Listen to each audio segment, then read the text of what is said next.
Welcome back to Seek the Edge podcast. And I'm going to be so real with you. There is a whole nother definition that I have for Seek the Edge because I am coming to you 5 days post running my first ever 100-mile ultramarathon run.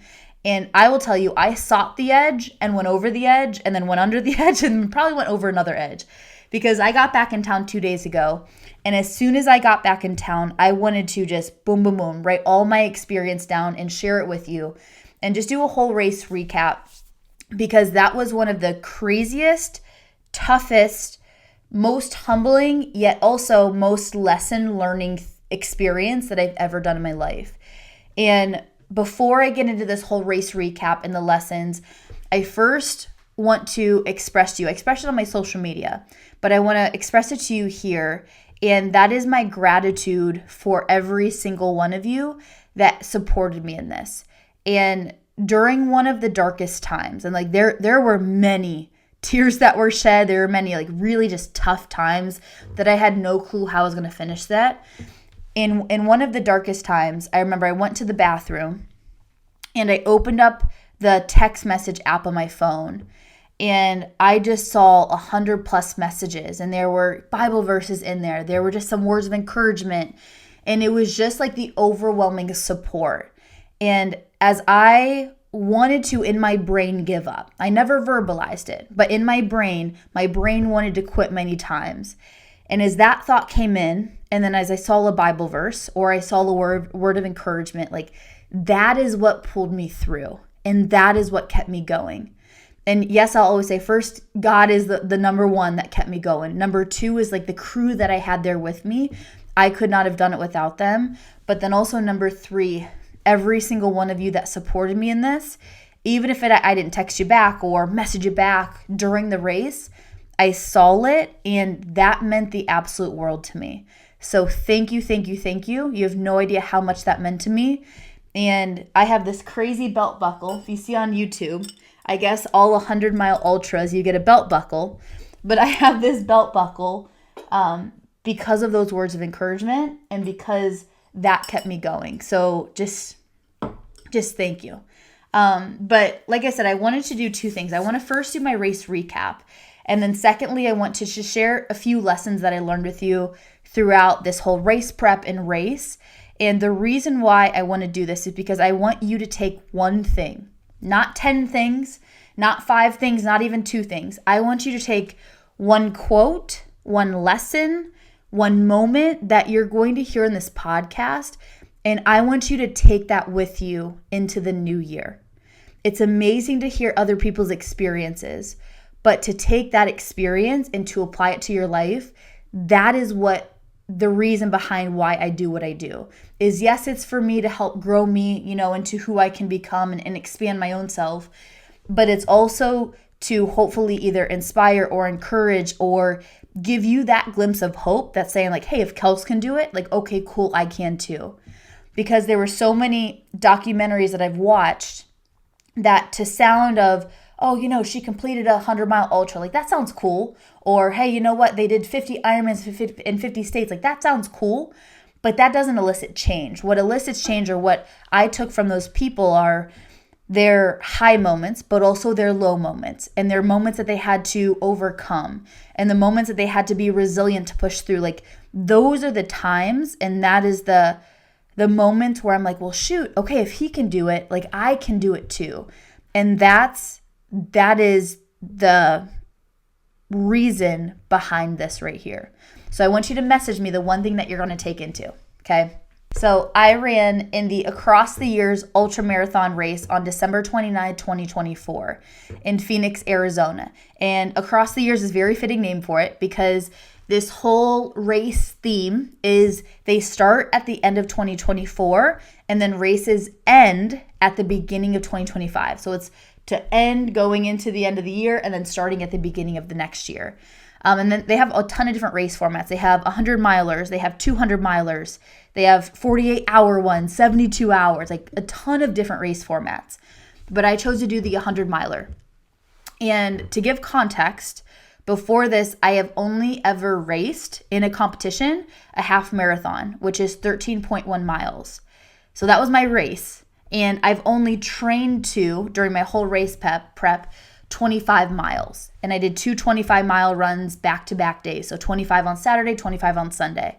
So in one day, I've only ran 25, which means anything after 25 miles in this race would be a PR for me, which is crazy to think about because that was 3/4 of the race would be a PR for me. We flew out to Arizona the Friday before, and as we flew out, we immediately went to the venue that the race was happening because we were going to set the RV up. And I have a few friends that lent us their RV to set up for the race, and I was so incredibly grateful for them because if it were not for them and their RV, we would have been stuck in a tent, like a pop-up tent, and a few cots, which would have been miserable. So because we had their RV, we were able to set up food and have a small place to sleep for the crew at night and just like have a home base, which was a game changer for this 38-hour race. So after setting up the RV, I went to pick up my race bib and packet in the actual venue. So my dad and I walked in and I picked up my race packet. He ended up signing up for a 48-hour race, which he could pick however much mileage he wanted to do in those 48 hours. And as soon as I got my race packet and I opened it up and I saw my race bib, I saw Kelsey Lensman, number 4841, and then the bottom I saw 100-mile foot race. And as soon as I saw that, I was like, oh shoot, like it is about to get real fast. So got my race bib, race packet, and then we walked around the venue. And at this venue, it was at the Peoria Sports Complex, which has 3+ baseball fields, and it is actually where the Mariners have their spring training. So ton of stands, ton of baseball fields. And at this specific venue, for the race, it was a 1.4-mile loop around all of the fields and practice fields and all of that.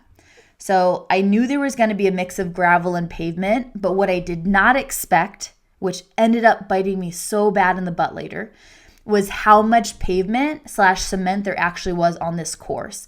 Like I thought it was maybe 50% gravel, 50% pavement. It was like 75, if not 80% pavement, 20% gravel. Which if you have never really ran on different surfaces, running on gravel or even a treadmill or a trail is so much softer on the feet and easier on the body than it is cement and pavement.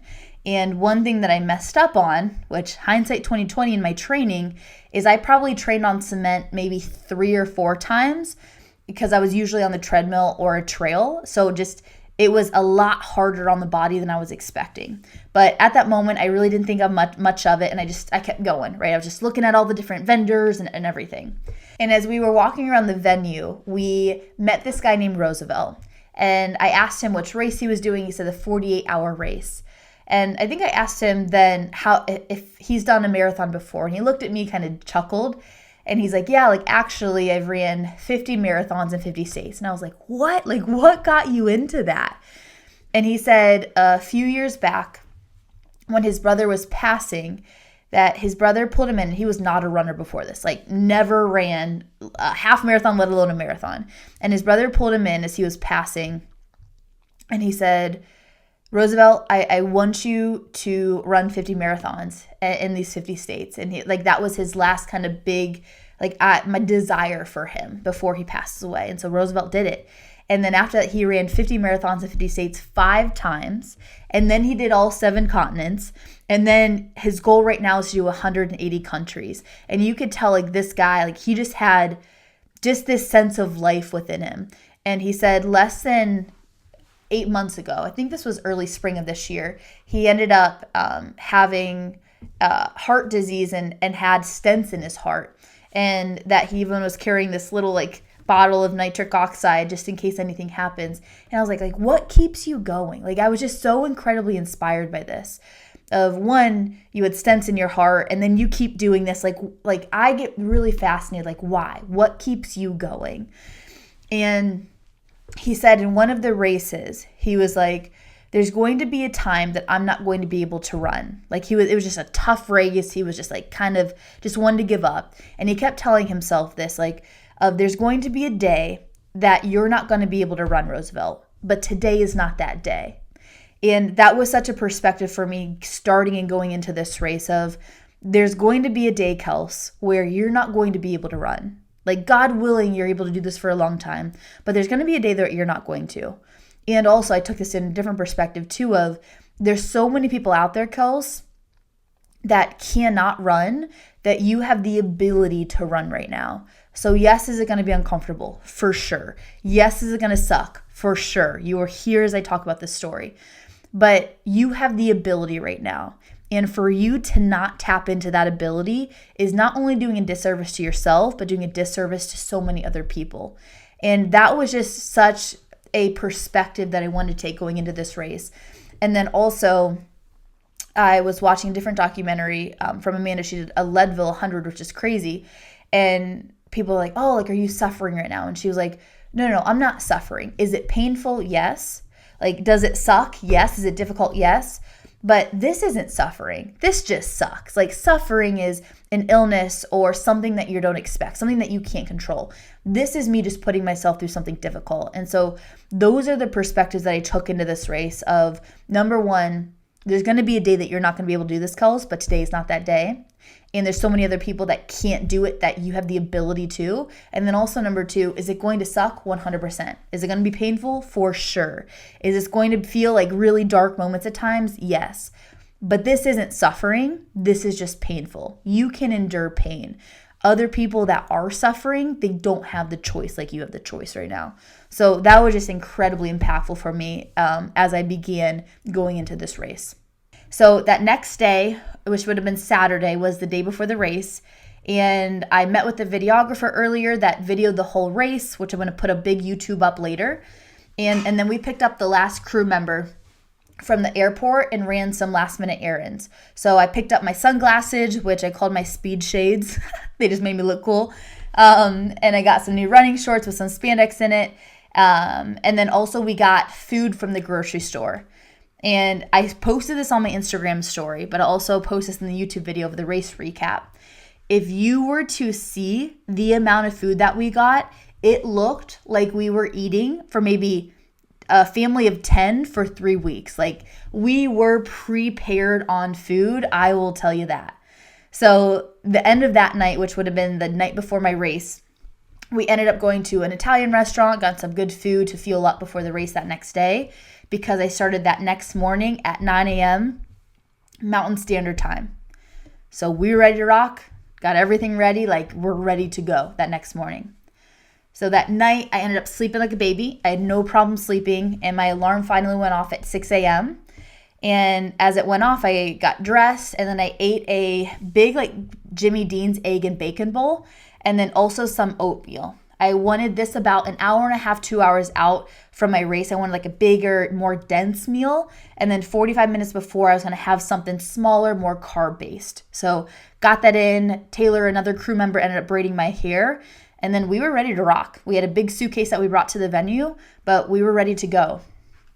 So overall that morning, I felt really good. Like, my body felt good. My legs felt good. My brain was just like, all right, let's send it. Like, we've trained this hard. Like, now's the time to like just show up and do the thing. So overall, I was really ready. And it's funny, I was looking at footage after the race because I did a pre-race interview. And I said something in that interview that I didn't realize was going to be so impactful. And I said in that interview, I said, through hell or high water, I was going to finish.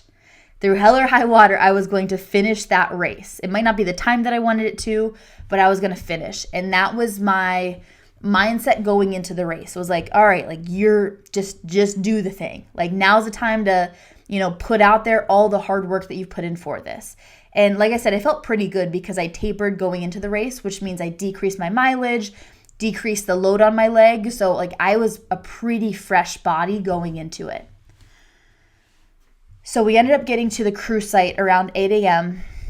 and we were just getting organized. We made some baggies that I was going to put in my race pack to take with me for the race, and eat for every hour, one packet every hour for the first 3 to 4 hours. Because in my race plan, which was a big Google sheet, I projected that my first crew stop would be about 3.5 hours in. So I wanted to take some food with me, and we got that all prepped. And then finally, it was go time. Like I laced my shoes up, I put my race pack on, I put my bib on, and before I knew it, I was walking up to the start line with my family and my whole crew. And before the start, I ended up hugging, everybody that came out there with me, said thank you so much, hugged my family, and then the bell rang at 9 a.m. Mountain Standard Time, and we were off. In that moment, there was really no mantra, there was no thought, there was just the focus of just run, like just run. Because for me in that 100 miles, it was still so big. Like I was doing the event, and the thought of running 100 miles was still such a crazy goal to me that I couldn't even comprehend thinking about how to finish 100 miles. Like I had to focus on, hey, just get to the cruise stop 3.5 hours in. Like don't worry about 100 miles. Like don't even think about it because you can't even conceptualize it. Just get to that first cruise stop at 3.5 hours in. And like that was my focus. And so initially I wanted to hold, it's going to be a big range, but I wanted to hold between like 11:30 to a 13-minute pace, which felt pretty easy to me as I started. The first lap went by and my dad and I ran together, which was awesome. And I was actually hitting like a 10:30 pace, which was way faster than what I should have. But I felt the energy and the momentum. Like I just felt really good. And so then that second lap, my dad and I broke up and I was just focused on trying to keep that 11:30 to 13-minute pace.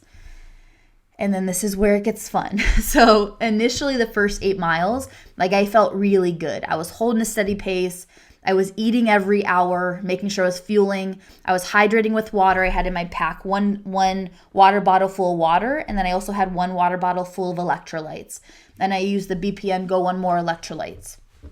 And everything was honestly executing like planned. Like I was sitting pretty. My time was ahead of schedule.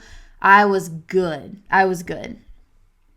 And then mile 9 hit. So as mile 9 started, my feet, like the pads of my feet underneath my toes, like actually where my foot is, not just on the pads of my toes, really started burning. Like it was getting sore, but then it was starting to burn. And luckily the first cruise stop, like the pit stop, was about 6 miles ahead. So my main focus was on that, like just get to the first pit stop. So miles 9 to about 12, they were really tough on my feet because my feet were burning and my legs felt really heavy. And it was almost like my body was like, oh shoot, like she's actually doing this. Like she's not playing around. And those were just some tough miles. But I kept going, and as I got past mile 12, like I started to feel good again. So I had a little bit of a lull, like 9 to 12, but then as I got past mile 12, I started to feel really good. So then miles 12 to 15, I just kept running at my projected pace, and honestly, I was ahead of schedule. After I got out of that little lull, mile 9 to 12, like my body felt really good. I was going decently well. And then I crewed around mile 15, which is when I first sat down and I ate my first real meal, which was Jimmy John's. Shout out to Jimmy John's. And my crew member, Zach, he came in so clutch for me. This poor man. I did not invite him there to rub my feet the entire race, but because they were starting to get beat up a little bit, he would just really dig into my plantar fascia. He would dig into like the pads of my feet. Like he came in clutch for me there. And the biggest issue at that moment was just that my feet were burning so bad and they just started to get really sore. But once again, I'm running miles, like it's kind of expected. I mean, it wasn't too bad, but I was noticeable at that moment. So after that first cruise stop, I ran out for another start to the run and just kept going. Mile 12 to about 25 were pretty anticlimactic. Like I've ran that distance before, nothing crazy popped up. They were a little bit tougher just because of my feet, but nothing was too crazy. It wasn't too painful, wasn't too amazing. Like it was just going as executed, like decently well. And then mile 26 is when everything started to really take a turn. And mile 26 is when my feet started to really blow up. And as I went in for a quick pit stop, now not only did I feel like that deep bruise on the bottom of my feet, but now it almost felt like pins and needles. Like when your foot falls asleep and you wake back up and you take a step and it like feels like pins and needles, that's what it started to feel like. And so I took my shoes off. I would move my feet around for a little bit because that usually makes them feel better. But as I put my shoes on again and I took a first step, I was like, okay, this is going to be interesting. And I had no idea why it was happening then. But then Zach said something. He was like, Kelsey, you really haven't ran on cement much. I was like, you're right. I have not really trained too much on cement. So I think just the hard impact of it, of an accumulation over time, like my feet were just not used to it. So if you guys remember, I've already at mile 26 reached my max distance that I've ever ran. So mile 26 on, I really had no clue on what my body was going to experience. I tried to plan for it, but I don't think also my body knew it was going to experience. Like it's just uncharted territory at that time. And so I ran miles 26 to 38, like mostly jogging. I had a friend that ran with me that has run a lot of ultras and crewed a lot of people for ultras. So he recommended me running 8 minutes and then walking 2 minutes. And he said people do that their entire race. But honestly, up until this point, like I just sent it and I was running the entire race versus doing like a walk run split. So I ran for 8 and I would walk for 2. And initially that helped a little bit. But as I was walking, I would limp because my left foot hurt a lot worse than my right foot. So he was like, Kelsey, try to walk as evenly as you can. But it was tricky just because my left one was in so much more pain than my right one. And I came in for mile 38 and I immediately said, like, how in the heck am I going to do this? My feet were actually in a ton of pain. I was really sore. And I remember saying this to myself, but I also said this to my crew members. I was like, am I just being a baby? Or like, are other people experiencing what I'm experiencing? Like, I didn't know if it was just a mental thing and it's like everybody else experiencing this, Kelsey, like you just got to push through. Or was the pain actually that bad? And I just like, it was just a me thing.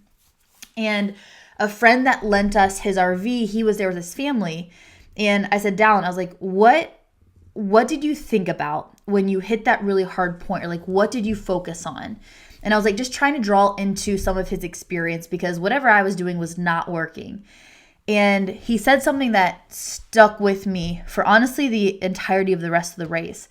Is he said that when you do these types of races, like it is solely a test of your will, solely a test of the will.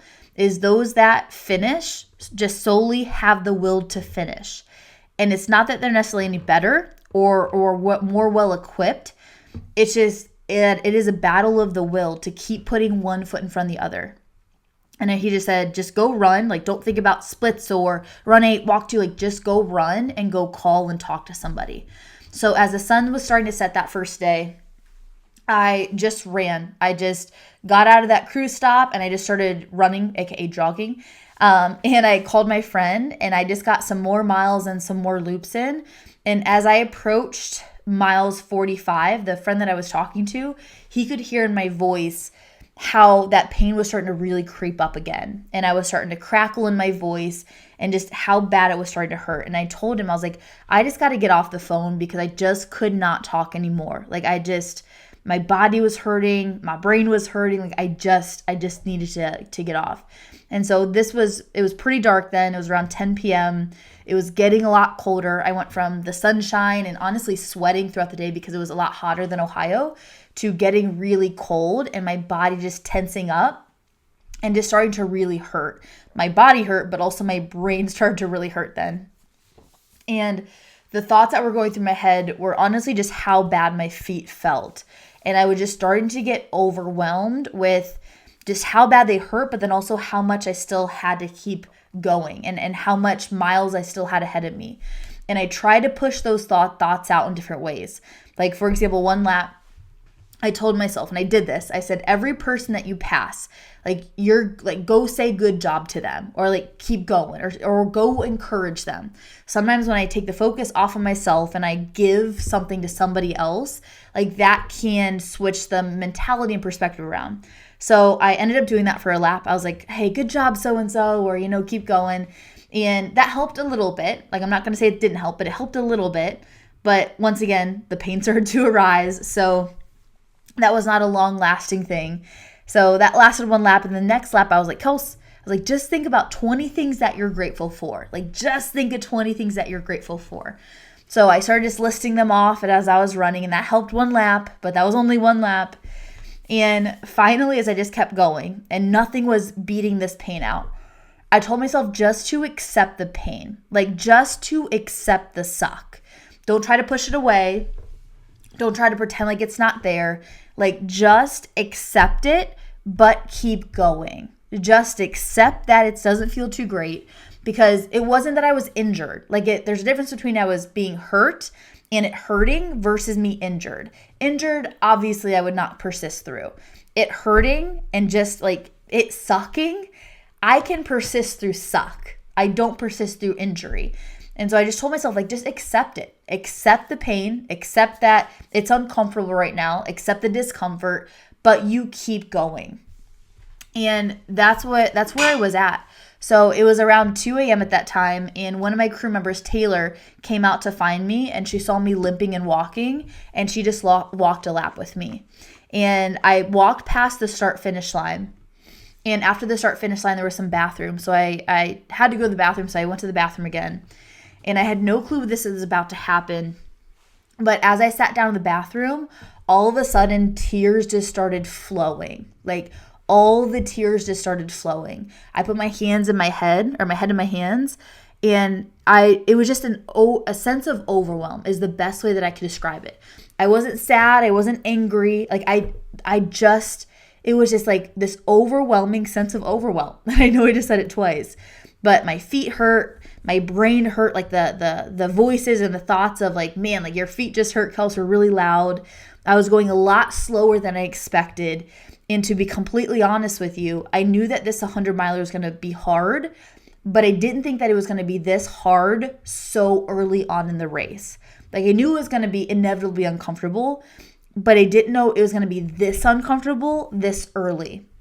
I thought maybe mile 80. I did not expect it at mile 30, let alone 40 or 50. And I was just overwhelmingly thinking, like, I have still halfway to go. I was trying to understand what I was feeling, but I just knew that I didn't want to quit. Like, my brain wanted to quit. My brain wanted to throw in the towel, but I knew that I didn't want to. But I also couldn't imagine myself doing this for 50 more miles. So it was like this back and forth. It's like I knew I wasn't going to quit, but I also could not conceptualize continuing the way that I felt for another 50 miles. And honestly, it just felt like kind of soul crushing, for lack of a better way to say it. And that might seem drastic, but I think in that very vulnerable moment, that is what it felt like. And it kind of, it was just uncomfortable. Like, it was just every sense of the word uncomfortable. And I got up and I wiped my tears and I went outside, and Taylor could see I was crying. I was like, I just need a moment. Like, this is really hard right now. And we kept walking and putting one foot in front of the other. And that 1.4 mile loop started to really feel like a 5 mile loop real quick. And I remember I would get to one of the points, and all of a sudden I would just like drop down on my hands and knees just to take some pressure off of my feet. And I would take a moment, I would shed a few tears, and I would stand back up and I would keep going. And then we did one more lap with her by my side. And then after that, it just was dark. It was quiet. And yes, it was overwhelming. I also say that this word pulled up for me.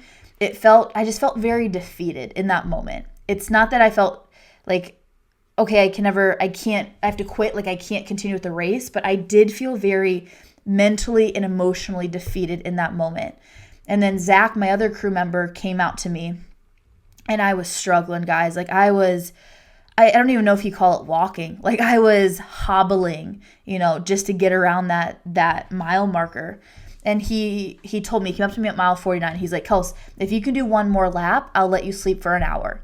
And when he said that, I was so incredibly happy and excited. I wasn't planning on sleeping during the race. He was back and forth on whether to let me or to not, because he didn't want me to wake up and be in more pain and be more exhausted, because that can also happen. But I think he knew I just was honestly kind of mentally broken and emotionally broken at that time frame, that I just needed something. Like, I just needed something. And for me, it was less of a physical break, as more of it was just like a mental reprieve, like just a mental pause. And so at the pace that I was walking at that moment, I mean, it's almost like I was getting nowhere. Like, an hour's sleep was better than me continuing to walk. So I hobbled my final lap in. I went into the RV and I slept for an hour until about 3 a.m. And I will tell you guys, it was the comfiest, coziest sleep I have ever had in my life. Like, I was out in a moment. And after about an hour, I heard his alarm go off and I knew it was time to wake up. And there were two sides to me. A part of me was ready to wake up and like, just go do the thing, Kels. Like, I was so grateful for that hour to sleep, but like, just go do it, because I knew that I had to at any moment or at a moment, but like, so might as well just do it now. But then the other part of me was like, once again, just felt very defeated of, okay, but how am I going to do this? Like, how am I actually going to complete this? Because remember, I was only halfway done. So there was like two sides, and I got up and my shoes were off and I put my feet up to drain my legs a little bit. And I remember I put my feet on Zach and he went to, like go dig into my plantar fascia. And as soon as his thumb like grazed my foot, I started wincing in pain and I pulled my feet back. And at that moment, it was the most pain that I've ever felt in my life. Not in my life. That's drastic. It was the most pain that I felt since the race started. It was just like my nerves, I think, were just so fried and so overworked, for lack of a better way to say it. Like any sense of touching my feet, it felt terrible. Absolutely terrible. So I finally was able to get up. I put one shoe on, I put my other shoe on, and he helped me, but I just started walking. And by that time, this would have been around 4 or 5 a.m., my parents came back after getting some sleep that night. And I walked to the start line with my dad. And he knew how much of a rough spot that I was in that day before. Him and my mom, I mean, they both knew like I was hurting that day before. So he wasn't sure, and also I wasn't sure really what to expect as I started up again. And he took the lead and started jogging. So I jogged to stay up with him. And at that moment, I was amazed. I had no idea how. This had to have been a God thing. I'm not over exaggerating this, because I was in so much pain that night before to then starting jogging at a 13:30 pace, which can seem slow. But when I was doing like a 24-minute per mile pace the night before, like that was crazy. And so I started running and I felt actually pretty good. I was going way faster than what I was last night. Like I said, the night before I could barely walk. So I was moving. And over the course of a few laps, he asked me about my strategy. And I was like, Dad, to be honest with you, my strategy went to absolute crap last night. Like there is no strategy to this point. And he said, okay. He goes, let's do this. He's like, let's jog 10 minutes at like a 13:30 pace. And then let's walk or power walk for 5 minutes. And I was like, okay. I was like, that's doable. Like that feels very doable for me. It's not just keep running, but let's set a mini reward for yourself. Let's run for 10, walk for 5. And that's exactly what we did for a couple laps. And so we started to the first few laps at that strategy of run 10, walk 5. And honestly, we were crushing it. Like, I remember coming back into camp and Zach was like, how are you doing this? Like, you're moving at such a better pace than you were. And like I said, I think it was because it set a smaller goal for me. Like, it felt very doable. It felt very achievable. It felt very like, okay, Kels, yes, you felt very defeated. Yes, you felt very overwhelmed. Don't worry about these next 50 miles. Like, just focus on finishing this 10 minutes. And so we did that. And the sun was starting to come up. And it reminded me of one of my friends. They told me that he did ultras. And he was like, Kels, he was like, amazing things happen at the second sunrise. Amazing things happen at the second sunrise. So I just kept saying that to myself. I'm like, Kels, amazing things happen at the second sunrise. And honestly, like, that's exactly what I was feeling. I was still in a ton of pain.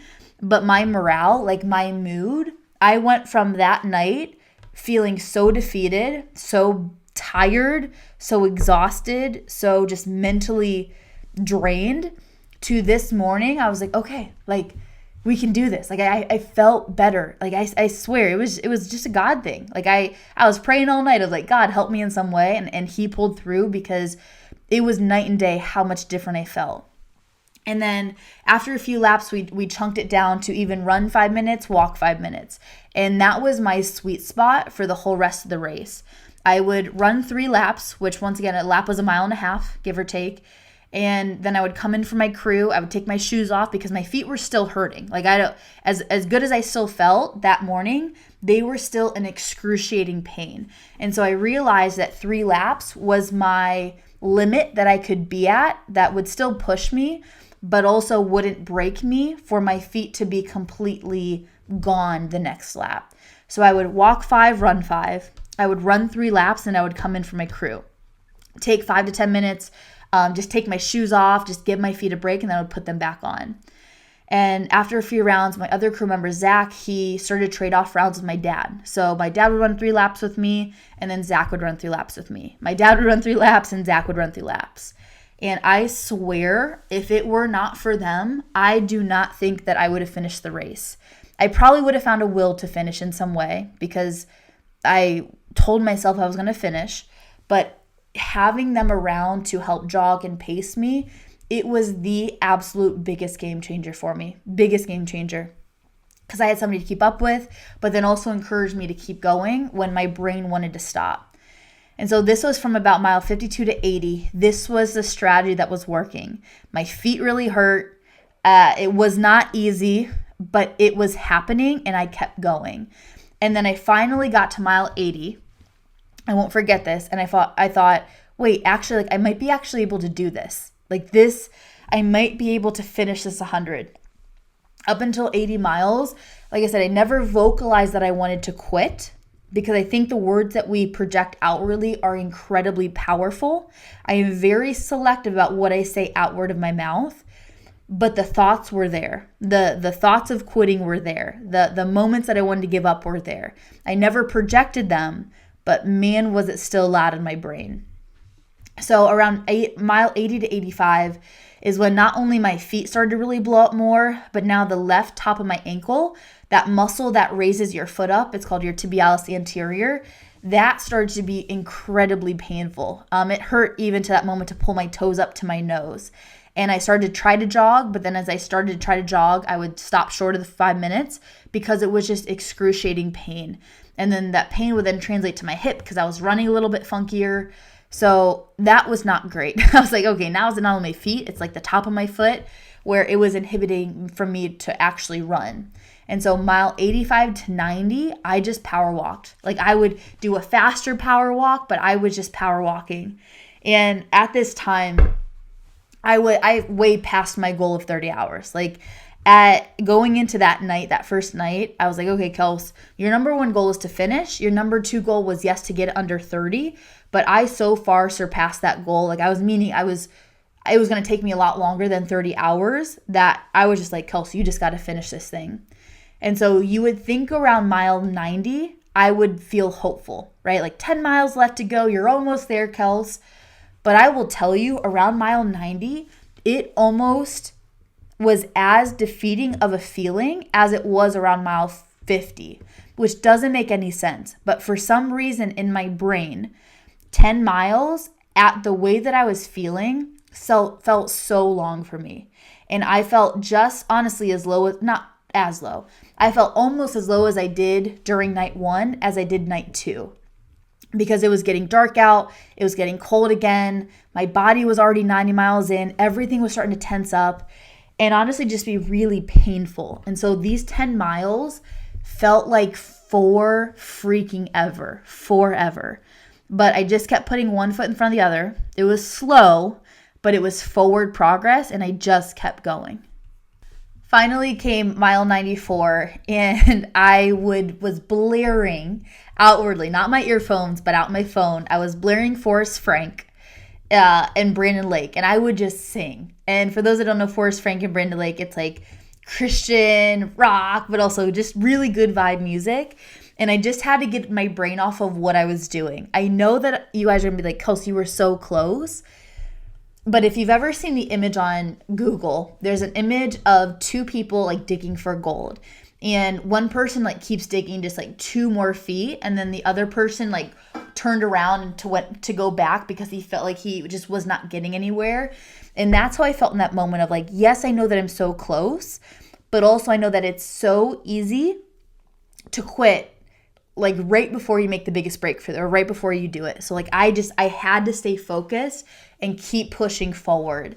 And so a few more laps came around and I was still walking. Then I hit the final and last lap with my dad and Zach. And we walked, which felt like it took forever, but we started to get close to the finish line. And I saw my family there, I saw my friends there, and my dad and I jogged through the finish line. And in that moment, I was just so grateful to be done. Like so grateful to not run one more lap. And it was interesting because as I was early on the race, like I could feel myself wanting to get emotional as I was thinking about finishing this 100. But I think also because it was such a tough emotional race for me, I just felt so exhausted and so depleted that there was just no emotion coming out of me besides like just being so grateful that I was done once I finished. And so I got some pictures. I got my belt buckle, which you can see here, and a big mug. And I was like, I was done. Like I kept telling my body like you're done. Like you did an amazing job. Like you're done. And I just kept thinking about that. And so we packed up the RV. We walked back, which that walk was terrible, back to the RV. But the one thing difference is because when it's a race, like you still got to get walking to your car. And that was excruciating. But I walked back to the car and I remember sitting down in the chairs. Everybody else packs everything up. And I was like, man, like I was so grateful to be done, but I was still in so much discomfort. I was just in so much discomfort. And I ended up getting into the car. I took my shoes off, got into the car, and that car ride home was incredibly painful. Like I was getting just shooting pains in my feet, and it was interesting. Actually taking pressure off my feet was sometimes worse than continuing to walk, which seems really weird, but it was just a tough car ride home. And I thought like, man, if this is any indicator of how I'm going to sleep that night, it ain't going to be pretty. Like it's just not going to be a pretty indicator. So I ended up getting up the stairs. My friends helped me, got into the shower. That shower felt amazing because I finished the race in 38 hours. And I did not shower in those 38 hours. So it felt so good to shower, got in my bed. And I remember laying in bed and my heart was just racing. And I was like, Taylor, I was like, am I okay? Because it felt like I was laying in bed, but my heart felt like I was still running a race. And I think it's just because my nervous system was still so like jazzed up from that time frame. So went to bed, but it was crazy. During that race, you would see a 76-year-old, an 88-year-old. I actually got passed by the 88-year-old, an 88-year-old, a 72-year-old, a 77-year-old. Like there were all different types of people at this race, and there was just one common thread of the will to keep going, like the will to keep going. And that was so inspiring for me of like, okay, Kels, if this 77-year-old can do it, your 29-year-old body can do it. It is just the test of the mind and the test to see how much discomfort are you able to endure and how much discomfort can you continue to persist through. So that was just, as much as it was painful and that it sucked, it was so incredibly inspiring to see these people do these insane feats. There was one person that was aiming to do 450 miles that weekend. There was another person that was trying to set a PR for a 200 miler. Like I was in an environment of people that like this was their normal. And I'm kind of skipping my takeaways, but that was one of the biggest takeaways for me is I was in an environment where running 100 miles was normal. Like running 100 miles was easy comparatively to what these people were doing. And that's something that I just want to continually take with me of get into the arena where what you're doing or what you aspire to do, like there's people ahead of you. Like there's people that are just continuing to reach and do some epic things. because in some circles, what I'm doing is crazy, which it was crazy. But in this environment and in this community, like that was normal. Like what I did was normal, which is so crazy to me. But anyway, so I wake up the next morning and I remember I have a video of me putting my feet down for the beginning, and I had to use my suitcase as a walker because I had to offload some of my weight. And what I was not expecting was just the nerve pain. Like, yes, my feet hurt, but it was like my feet were asleep and I had pins and needles in them. And that's how it felt like to walk. And so I was just on and off sleeping all day. I would sleep for a few hours, I'd wake up. I would sleep for a few hours, I'd wake up. Like my body just was trying to recover. And then that next day was a little bit better. I was able to walk decently. I was still very out of balance. My feet were freaking huge, very swollen.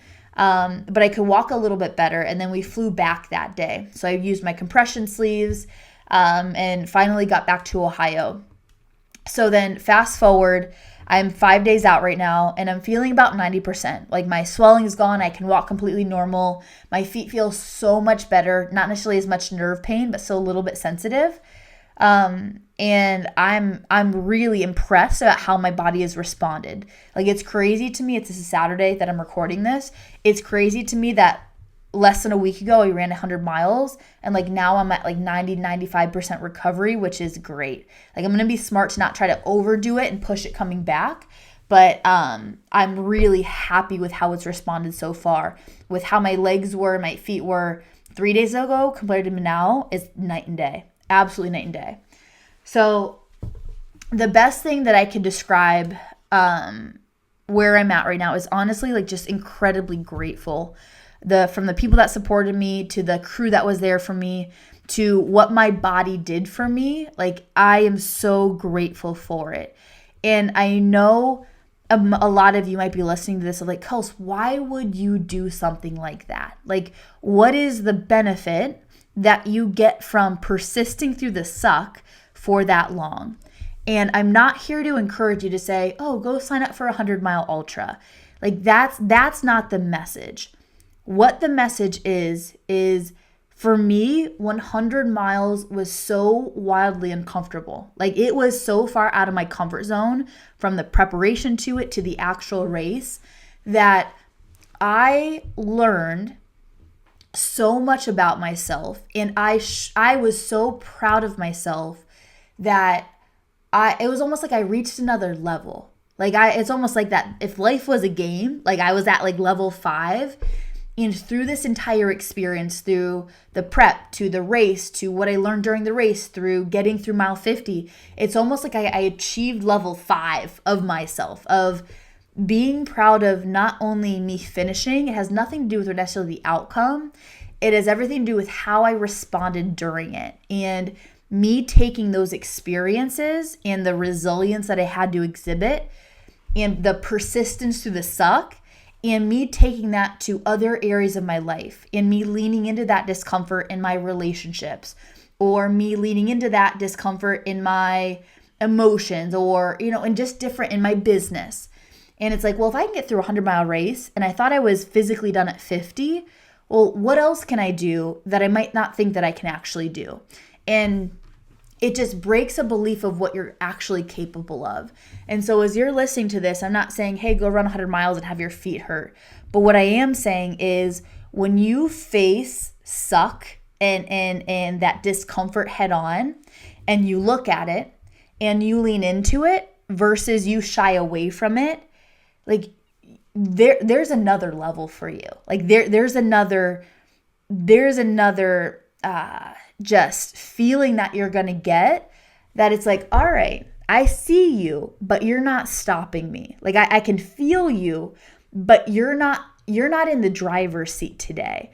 And that's what I wanted to not necessarily show myself because I knew that about myself, but that's what I wanted to experience. I wanted to meet myself at that moment to say, okay, Kels, how do you respond here? What do you do? And I'm going to take that with me in so many other areas. And this is going to sound super cliche, but this is one of my biggest takeaways is it is amazing what can happen when you literally just do not give up.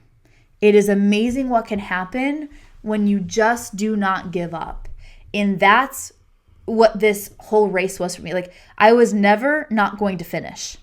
And I'm going to say that again because I know that can mess with people's brain, is I was never not going to finish. I was always going to finish. Was it pretty? Was it painful? Was it like, it was not great, but I was never not going to finish. And that was incredibly important for me to make that decision. And I thought about Dallin saying, like, it's the test of the will. It's the test of the will. And as I was walking with Captain this morning, I'm like, well, what is will? Like, what is actually, like, how do you describe will? And I was thinking a little bit deeper, and I was like, will, like the will to do something is first the desire, but it's not just the desire, it's also the grit to pursue something. It's, yes, I first need to have the desire to finish this thing. I need to have the desire to want to go after this thing. But it's also the grit that when it gets hard, that when it sucks, that when you want to give up, that you persist through. And if we could inject will, if we can build up your willpower muscle in your brain, and if we can do that, man, that is going to be one heck of a fight that you're going to fight as you keep going on. And that is one heck of a muscle that you're going to build that, all right, try me now. Like, yeah, like try me right now. And there's no feeling like it. Like when you unlock something within yourself, there is no other feeling. There's a feeling of fulfillment. There's a feeling of you being proud of you. But then there's also this like, all right, like let's keep expanding. Like let's keep showing ourselves what is possible out there. And so I went from night 1 doing like a 40-minute loop to night 2 or day 2 doing a 22-minute loop. And it was interesting because the moment that I thought I was done, I was literally just getting started. Like I had so much more in the tank within me that I thought I was done. Like I thought I was like, you know what? Good try, Kels. Like you did the best that you can. But once again, I had to tap into that willpower, and that pulled me through it. And so here's a few takeaway, guys, which actually before I even share a few takeaways, I was listening to this Huberman podcast, Andrew Huberman's podcast, and he was interviewing David Goggins. I just needed some of that energy during my race. And I heard this before, but I'm going to pull this again, and I'll actually put in the show notes what this exactly is there's a part in your brain or an area in your brain that is tied to willpower. And they found, and I can't remember the name of it off the top of my brain. I'll post the clip or I'll post the link of the clip. But this area in your brain that's tied to willpower, it grows when you do something that you really don't want to do or that is hard. Like that area of willpower grows, like it actually grows in your brain when you lean into and do something that is uncomfortable or hard. But also it shrinks, it detracts, it contracts when you don't do things that are hard, when you don't do things that challenge you. And so you might say, okay, Kels, what does this have to do with life? Like what is it here?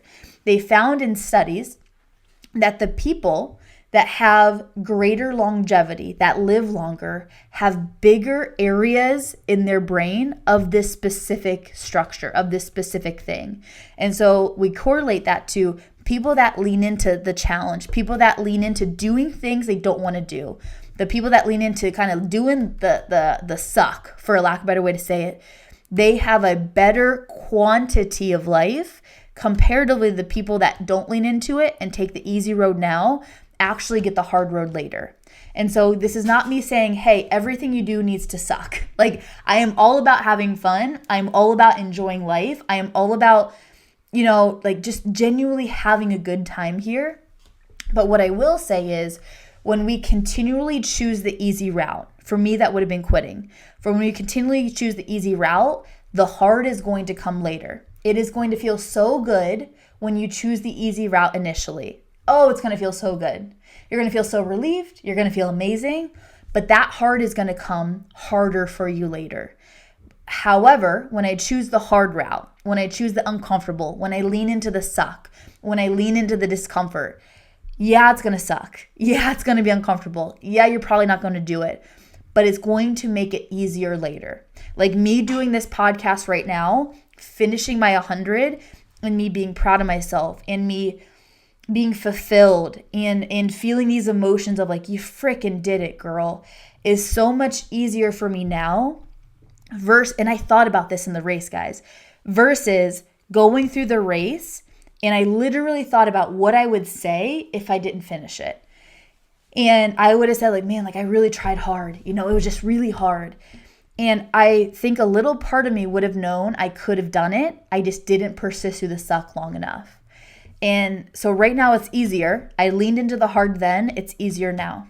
Versus I quit, easier for me then, 1000%, harder now. Knowing that I had more in me, but I just mentally couldn't persist through it.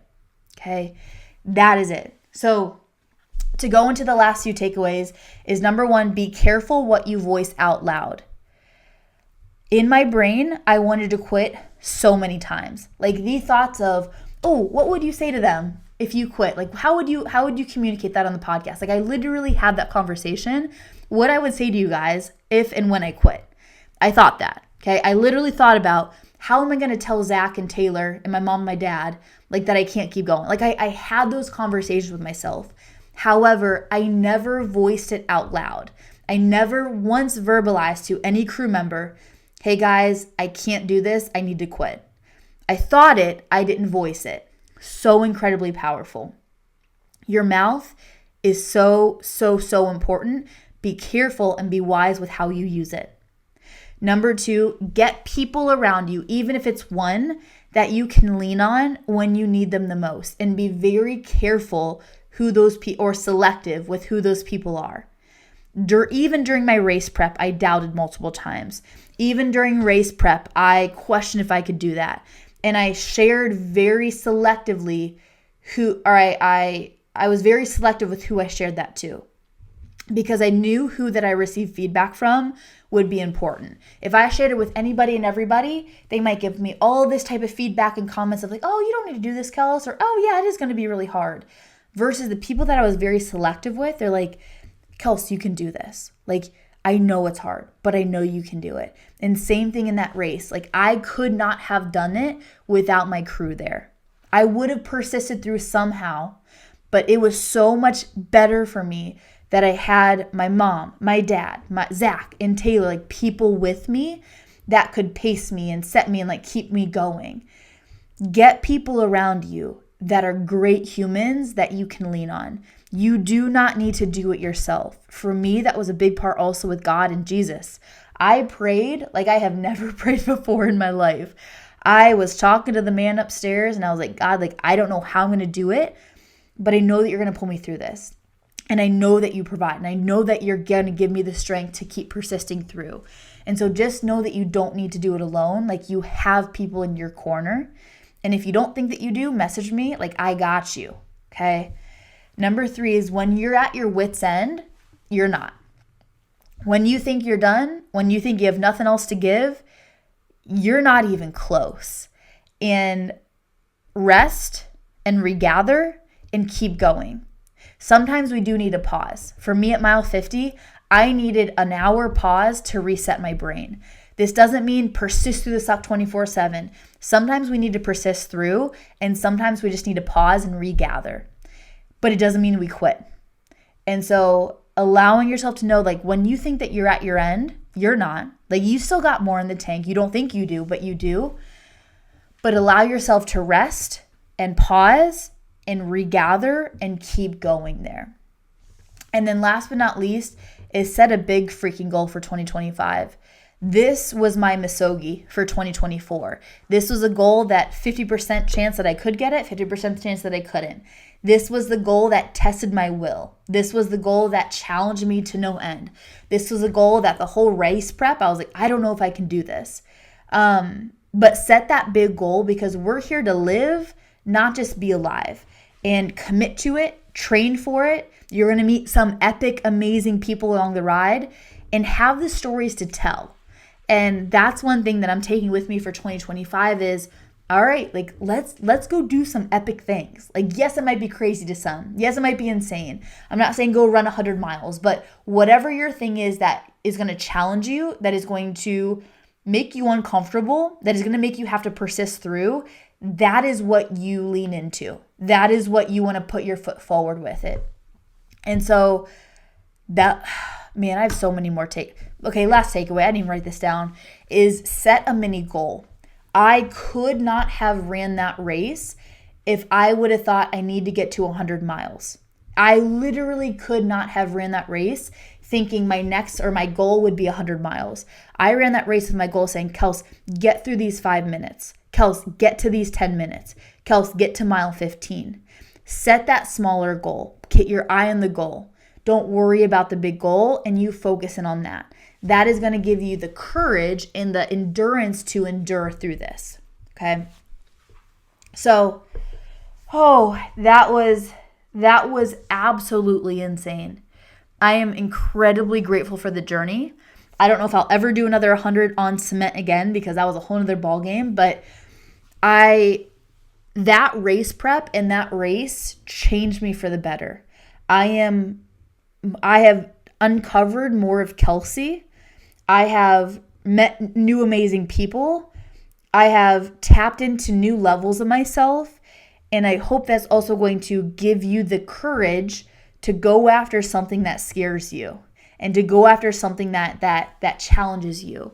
And as I saw those people racing on race day, one of the biggest themes were they don't have anything special. And I'll break that down.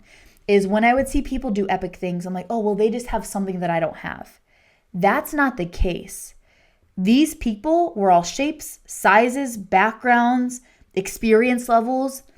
All that they have is the will to keep going. That's literally it.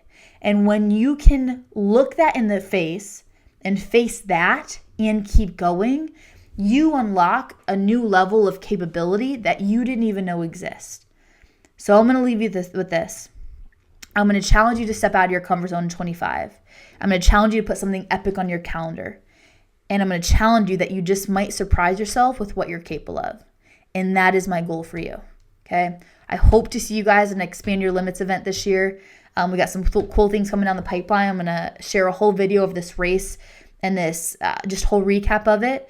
But once again, I want you to take one thing from this podcast and take it forward, because that was the craziest ride of my life.